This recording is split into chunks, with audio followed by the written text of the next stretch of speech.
સુરેન્દ્રનગર જિલ્લામાં મતદાર યાદી સુધારણાની પ્રક્રિયામાં મોટા પાયે ગેરરીતિના આક્ષેપો સાથે રાજકારણ ગરમાયું છે। એસઆઈઆર વિસ્તારમાં અંદાજે 1.38 લાખ મતદારોના નામ કમી કરવા માટે રાતોરાત ફોર્મ નંબર 7 ભરાઈ જતા કોંગ્રેસે આક્રમક વલણ અપનાવ્યું છે। આ મુદ્દે પૂર્વ ધારાસભ્ય નૌશાદ સોલંકી અને ઋત્વિક મકવાણા કલેક્ટરની ચેમ્બરમાં જ ઉપવાસ પર ઉતરી ગયા હતા।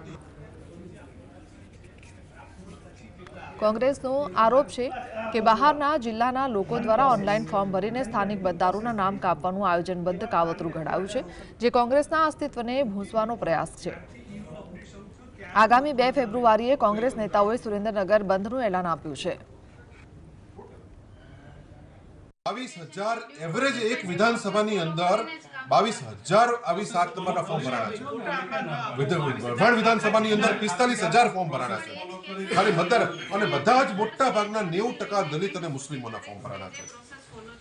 આ રીતે આખી ઇંગ્લિશમાં ફોર્મ ભરાય અને કોઈક માણસ ખાલી નામ પોતાનું ગુજરાતીમાં હાથથી લખે, બાકી આખા ફોર્મ ઇંગ્લિશમાં, બધા જ ફોર્મ એકસાથે ઇંગ્લિશમાં ભરાણા હોય અને તપાસ કરવામાં આવે, એફએસએલમાં મોકલવામાં આવે તો એક જ ટાઈપરાઇટર ને એક જ પ્રિન્ટરમાંથી આ બધા ફોર્મની પ્રિન્ટો નીકળેલી હોય એ સાબિત થઈ જાય। રિપોર્ટ મુજબ ઓવરઓલ 5 વિધાનસભા થઈને ટોટલ 24,258 ફોર્મ 7 રિસીવ થયા છે, જે નામ કમી માટે હોય છે, અને ફોર્મ 6 અને 6 એ નામ એડ કરવા 14,362 થયા છે। આ સાચા આંકડા છે।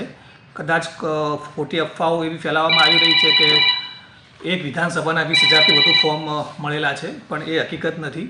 ઓવરઓલ પૂરા જિલ્લાના 24,258 ફોર્મ 7 રજૂ થયેલા છે, અને રજિસ્ટ્રેશન ઓફ ઇલેક્ટોરલ રૂલ્સ 1960 ની કલમ 20 અને કલમ 21 મુજબ તેનો નિયમ મુજબ જ નિકાલ કરવામાં આવશે।